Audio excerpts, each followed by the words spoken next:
most frightening presence in any room is the one who doesn't need it. What happens when you stop being available and start becoming inevitable? We're all drowning in a sea of noise, constantly connected, always reacting. Your phone buzzes, an email lands, a notification screams for your attention. We call this being in the loop, but really, it's a leash. Every ping, every message, every demand is a tiny thread pulling you away from your own center, dispersing your power until there's nothing left but a scattered echo of who you could be. But what if you cut the threads? What if you decided to step back? Not out of anger or resentment, but as a deliberate act of self. This is what the philosopher Nietzsche called the pathos of distance. It's the conscious act of creating space between yourself and the herd. Not to look down on them, but to finally look inward at yourself. It's the understanding that true strength isn't built in the clamor of the marketplace. It's forged in the quiet of the fortress you build for your own mind. Think about it. The person who commands a room isn't the loudest one. It's the one who is perfectly content in their own silence. Their presence has a weight, a gravity to it. Why? Because they aren't seeking validation from the outside. Their energy isn't leaking out in a desperate attempt to be seen or heard. It's contained, concentrated, and potent. Silence, in this context, is not emptiness, it's pressure. It's the immense potential energy you accumulate when you stop giving it away for free. When you cut the endless stream of noise, you starve the world of its easy access to you. You stop being a resource to be mined and start becoming a force to be reckoned with. This isn't about being rude or unavailable for the sake of it. It's about being strategic with your most valuable asset, your attention. Your attention is the currency of your genius. Where you invest it, your power grows. When you let others dictate where it goes, you are effectively giving them the keys to your own kingdom. A terrifying mind, a mind that shapes reality instead of just reacting to it, begins this way. It starts by starving the world of access and learning to feed on solitude. Solitude is the training ground. In the quiet, you finally hear the signal through the static. You begin to untangle your own thoughts from the opinions you've absorbed. You start to discern your true desires from the ones that have been implanted in you by culture, marketing, and social pressure. This process is uncomfortable at first. The silence will feel deafening. Your brain, addicted to the constant stimulation, will scream for a fix. You'll feel the phantom itch to check your phone, to fill the void with anything: a podcast, a video, a conversation about nothing. This is the withdrawal. This is the moment of truth. Can you sit with yourself? Can you endure the initial emptiness long enough for your own thoughts to fill the space? Because on the other side of that discomfort is where the magic happens. Your attention, no longer scattered across 100 different inputs, begins to concentrate. It becomes a laser. This focused attention is what other people feel is gravity. It's why you listen when a true master speaks. They aren't just saying words. They are transmitting a lifetime of focused thought. They have cultivated an inner world so rich and compelling that their outer presence becomes magnetic. You don't need to retreat to a monastery for a decade. You can start right now. You can build your own small fortress of quiet. Look at the inputs in your life. The endless scrolling, the news alerts, the group chats that drain more than they give. These are the cracks in your walls. Each one is a small surrender of your power. To become inevitable, you must first become scarce. Not your physical self, but your deepest focus. Let the world get used to your absence so they can learn to respect your presence. The goal isn't to be a hermit. The goal is to re-enter the world on your own terms, with a mind that is sharp, a will that is strong, and a presence that cannot be ignored. You step back from the noise not to disappear, but to re-emerge as the person you were always meant to be. The pressure of your own focused silence will become the force that reshapes your world. Here is your first drill. Your first step in building this fortress. Delete 3 low-value inputs from your life for the next 72 hours. It could be an app, a newsletter, or a TV show. And in that same period, schedule 2 blocks of deliberate solitude. No phones, no books, no distractions. Just you and your thoughts. In part those, we will take this newfound quiet and use it to forge the will that lives inside that Sils-Maria. Sovereign power to not just make promises to yourself, but to keep your own word. The scariest person in any room isn't the loudest one. It's not the one with the most aggressive posture or the flashiest display of power. The truly formidable individual is the one whose yes is as solid as iron and whose no is an immovable wall. This is the person who has mastered the sovereign contract not with others, but with themselves. So let me ask you, when you make a promise to yourself, is it a direct order or just a friendly suggestion? Is it a non-negotiable command or something you'll renegotiate the moment you feel a little tired, a little bored, or a little distracted? This idea comes from the philosopher Friedrich Nietzsche, who talked about the sovereign individual. He described this person as someone who has the right to make promises, primarily because they have cultivated the absolute power to keep them. Think about that. The right to make a promise. It's not something we're born with. It's something we earn, and we earn it by building a reputation with the most important person we'll ever have to answer to. Ourselves. Imagine you have an internal credit score. Every time you tell yourself you're going to do something and you actually do it, your score goes up. I'll wake up at 6 a.m. You do it. Cha-ching. I'll work out for 30 minutes. Done. Cha-ching. I'll read 10 pages before bed. Completed. Cha-ching. Each kept promise is a deposit into your account of self-trust, but the opposite is also true. Every time you break a promise to yourself, you're taking out a high-interest loan against your own integrity. I'll just hit snooze once. Your score drops. I'm too tired for the gym today. It drops again. I'll just scroll on my phone for a few minutes. Doodle. And an hour later, your internal credit is in the red. When your internal credit score is low, your own mind stops taking you seriously. Your inner voice of discipline becomes background noise. When you try to set a new goal, another part of your brain just scoffs. Yeah, right? We both know you're not going to follow through with that. Remember last time and the time before that? This internal negotiation with weakness becomes your default state. You're constantly at war with the part of yourself that you've trained to be unreliable. But what happens when you start raising that score? What happens when you consistently keep your word to yourself? A fundamental shift occurs. Your mind stops negotiating. Weakness doesn't get a seat at the table anymore because it has no leverage. Your decisions become commands, not debates. This is the essence of building a psyche as hard as a diamond. It's not about being harsh or unfeeling. It's about becoming incredibly reliable to yourself. The secret to this isn't making massive, life-altering vows overnight. You do go from a low credit score to a perfect one by promising to climb Everest tomorrow. You start with what I call micro-oaths. These are small, precise, almost laughably simple commitments. The power isn't in the size of the task. It's in the certainty of its execution. For example, a micro-oath could be, for the next 7 days, I will drink a full glass of water the moment I get out of bed. It's simple. It's measurable. It's binary. You either did it or you didn't. There's no room for interpretation or excuses. Each time you keep a micro-oath, you're forging a new neural pathway. You're teaching your brain, on a biological level, that your word is law. You are the sovereign of your own mind, and your decrees are to be followed. This is where real confidence comes from. It's not an external performance. It's a deep, internal state of knowing. It's the quiet certainty that when you decide to do something, it will get done. Period. As you build this internal trust, something fascinating happens externally. The world around you begins to adjust. People can sense it. They sense your integrity.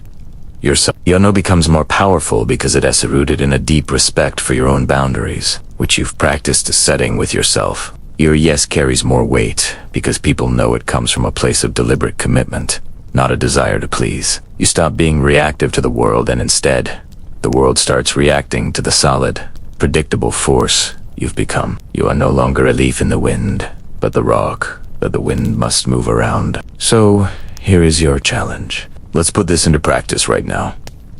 Choose just one micro-oath for the next 7 days. It could be waking up at the exact same time every single day.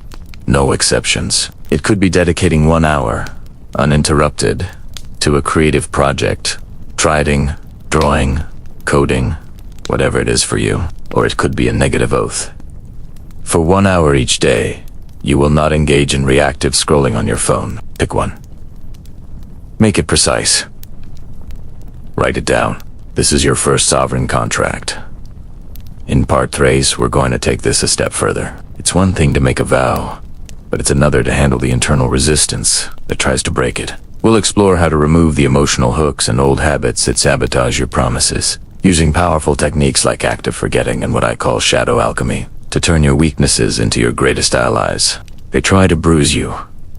You metabolize it into focus. What do you become when insults are just calories? When someone's cheap shot becomes the very fuel for your next victory? Most people react. They get wounded. They spiral. They let a single comment derail their entire day, their entire week. They're a ship without a rudder, tossed around by every wave of criticism or negativity. But you can be different. You can be the forge. You can learn the art of what I call cold fire. This isn't about being unfeeling or numb. It's the opposite. It's about feeling everything, but mastering the flame. The philosopher Nietzsche talked about something he called active forgetting. Now, this isn't amnesia. It's not about wiping your memory clean. Think of it more like having a strong, disciplined gatekeeper for your mind. This gatekeeper stands at the door of your consciousness and decides what gets to come in and stay. Petty grievances, minor slights, someone's bad mood splashing onto you. The gatekeeper says, "Nope, not on the guest list," and shuts the door. It understands that your mental space, your willpower, is a finite, precious resource. It can't be wasted on things that don't serve your ultimate purpose. Active forgetting is the conscious choice to let go, not because you're weak, but because you are so strong that you refuse to let trivialities drain your power. It's a declaration that your inner peace is more valuable than winning a pointless argument. But what about the big stuff? The wounds that really sting? The sharp pangs of envy? The cold grip of fear? The hot flash of rage? We can't just tell the gatekeeper to ignore those. They're already inside. That's where we bring in the wisdom of Carl Jung and his concept of the shadow. The shadow is the part of ourselves we try to hide. The impulses we're told are bad. Our anger, our jealousy, our ambition when it feels too aggressive. The first mistake people make is pretending these feelings don't exist. You can't fight an enemy you refuse to name. So, the first step is radical honesty. When that feeling surges up, you don't push it away. You look it right in the eye. You name it. This is envy. This is fear of failure. This is raw, unfiltered rage. Once you've named it, you do something even more powerful. You claim it. You say, "This is mine. This energy, this fire, it belongs to me." It's not some alien invader. It's a part of your own psychic landscape. By claiming it, you take away its power to control you from the shadows. You bring it into the light, and this is where the magic happens. The alchemical process of transmutation. This is where you turn lead into gold, poison into power. Jung called this sublimation. You take the raw, chaotic energy of that emotion, and you channel it. You convert it into disciplined, focused fuel. Think of it like this. Rage is an explosive force. Uncontrolled, it shatters everything around you, including yourself. But if you channel that explosion through the engine of a rocket, it can launch you into the stratosphere. That surge of envy you feel when you see someone else succeed. Don't let it fester into bitterness. Name it, claim it, and then ask, what is this envy telling me I want? Then, channel that raw energy into your own work. Let it sharpen your focus. Let it make you practice harder. Let it make you sit down and write that chapter, make that call, or finish that project. The insult that was meant to break you becomes the reason you work an extra hour. The fear that was meant to paralyze you becomes the meticulous attention to detail that makes your work flawless. This is what real detachment looks like. It isn't apathy.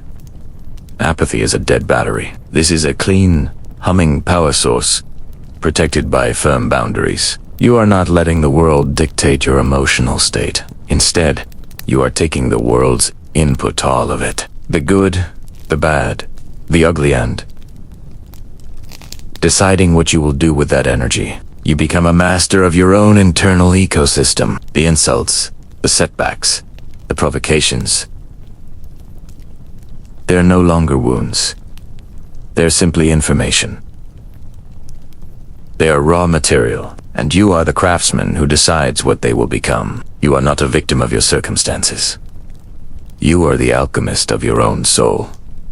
So here's the challenge. Here's your practice. Run this loop on your next trigger. The next time someone says something that makes your blood boil, or something happens that fills you with dread, don't react immediately. Pause. Observe the surge of energy inside you. Feel its texture, its temperature. Then label it. Give it a name. Ah, there's that anger. Or, hello, fear. And then redirect it. Within the next 10 minutes, channel that exact energy into a pre-planned, productive task.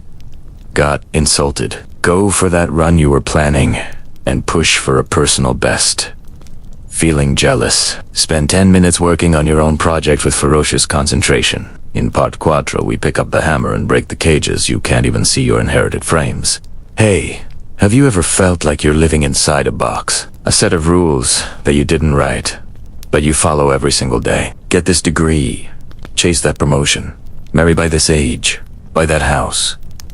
It feels solid, real, like the walls of a prison. But what if I told you most prisons are just stories, and the key isn't to break down the walls, but to rewrite the story? Nietzsche, the philosopher with the legendary mustache, had this idea of thinking with a hammer. Not for smashing things blindly, but for tapping on the idols we worship, our beliefs, our values, our rules for life, and listening for the sound. Are they solid, forged from our own experience and will? Or are they hollow, filled with the dust of old traditions and someone else's expectations? Every cage has a sentence etched on its bars. A rule. A belief. This is just how things are. When you challenge that sentence, when you rewrite it, the door doesn't just unlock, it falls right off its hinges. The most powerful question you can ask with this hammer is this: who benefits from me believing this? Think about the frantic climb up the corporate ladder. Who benefits from you believing that your worth is tied to your job title? The company, certainly. The economic system, absolutely. But does it truly benefit you? Your soul? Your happiness? What about the pressure to present a perfect, curated life online? War benefits. The platforms that sell your attention. The brands that sell you inadequacy in a bottle. When you trace the origin of a belief, you start to see the agenda behind it. This is what Nietzsche called genealogy, digging up the roots of our morals. Let's take a common one. The idea that you must always be busy, always productive, to be a valuable person. Where did that come from? It has roots in industrial era work ethics, designed to keep factory lines moving. It serves an economic machine that profits from your constant motion. It doesn't serve your need for rest, for contemplation, for play, for simply being. We absorb these rules without even realizing it. It's like we're reborn into a game where the rulebook was written centuries ago by people whose goals were very different from our own. So much of what we call morality or common sense is actually what Nietzsche termed asterisk. It's a fancy word for a simple, sour feeling. It's the revenge of the weak. Imagine someone who can't create, can't build, can't truly live with passion. Instead of building their own values, they create a system that demonizes the strong. They say, you are powerful. That's evil. You are joyful. That's frivolous. You are passionate. That's dangerous. And so, good becomes defined as safe, tame, and mediocre. We internalize this. We start to fear our own power, dim our own light, and call it being humble or realistic. We become our own jailers, enforcing a code born of fear, not of love for life. The way out is to stop being a borrower of values and become a creator of values. This isn't about anarchy or rejecting everything. It's about a conscious, deliberate choice. It's about looking at a rule and deciding, no, that doesn't work for me. Here is my law. For example, the world might say, success is a high salary. You might decide, my law is that success is creative freedom and deep relationships. The world says, be agreeable. You might say, my law is to be honest, even when it's uncomfortable. You create principles that you can stand by, that you can defend, because they come from you. They are authentic. This is what truly terrifies the status quo. A person who reframes their own reality cannot be easily controlled. They can't be sold a dream they didn't ask for. They can't be shamed by rules they don't subscribe to. They operate on their own terms. They stop asking, what am I allowed to do? And start asking, what do I will to do? What reality do I want to create? This shift from a passive follower to an active creator is the ultimate act of liberation. It is the moment you pick up the hammer and realize the walls were made of paper all along. So, I want you to try something. It's a 24-hour genealogy drill. Pick one rule that governs your life. Just one. Maybe it's, I should always say yes when someone asks for help, or I need to check my email first thing in the morning. Now, grab a piece of paper and write down its origin. Where did you learn it? From your parents, your boss, society. Then, ask the hard question. Whose agenda does this rule truly serve? Who benefits? Finally, and this is the most important part, write your replacement law, a new rule, created by you, for you. Imagine a demon appears before you tonight, in your loneliest loneliness, and whispers a terrible secret. It says, this life as you now live it, and have lived it, you will have to live once more, and innumerable times more, and there will be nothing new in it.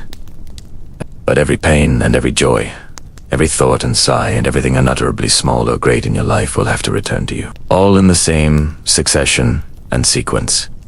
What would be your first reaction? Would you throw yourself down, gnashing your teeth, and curse the demon who spoke thus? Or have you ever experienced a tremendous moment when you would have answered him? You are a god, and never have I heard anything more divine. This is Nietzsche's thought experiment of eternal recurrence.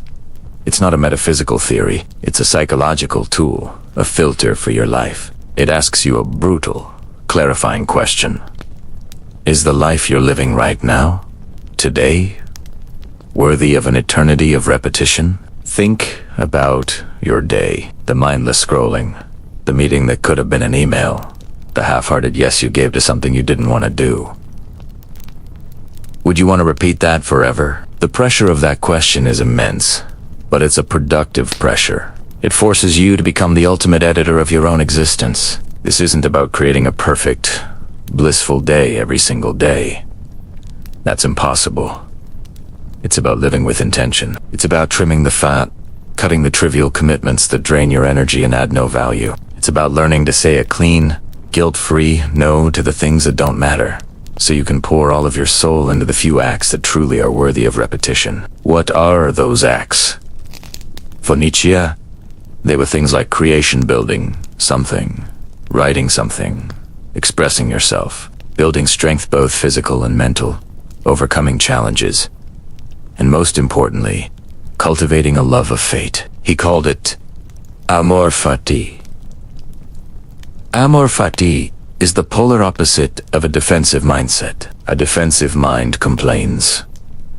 Why is this happening to me? It resists reality, suffers under its weight, and wishes things were different. But the mind that embraces Amor Fati looks at every event the good, the bad, the ugly, and says, yes, this is my path. I will not just bear it.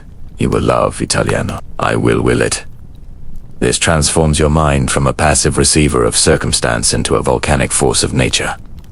You no longer just endure your life. You choose sight in its entirety. When you apply the eternal recurrence filter, you stop asking, what do I have to do? And start asking, what do I want to have been the person who did? Every action becomes a defining brushstroke on the eternal portrait of who you are. Do you choose to be the person who cowered, or the one who acted despite fear? The person who consumed, or the one who created? The person who complained, or the one who loved their fate. This isn't just philosophy. It's a practical protocol for a powerful life. It's about shifting your perspective from one of obligation to one of authorship. You are writing the story that will be read back to you for all time. Make it a story you'd be proud to relive. So, let's make this real. Let's put this into practice right now with a recurrence plan.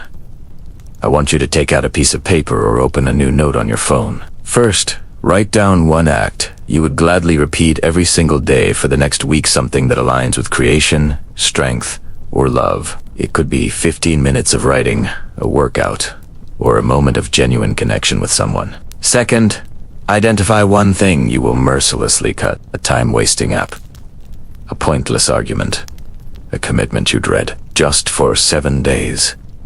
Erase it. Third, and this is the most crucial, name one action you will take, even if it scares you. A difficult conversation, starting that project, stepping out of your comfort zone. This is how you forge a new mind. This is how you stop being a passenger and start being the driver of your destiny. If you're ready to take this challenge and choose your fate, comment "I choose my fate" down below. I want to see a community of people committed to living intentionally. And if you want to dive deeper into this kind of mind-forging philosophy, make sure to subscribe. We've got a whole series coming up on how to build an unbreakable mindset.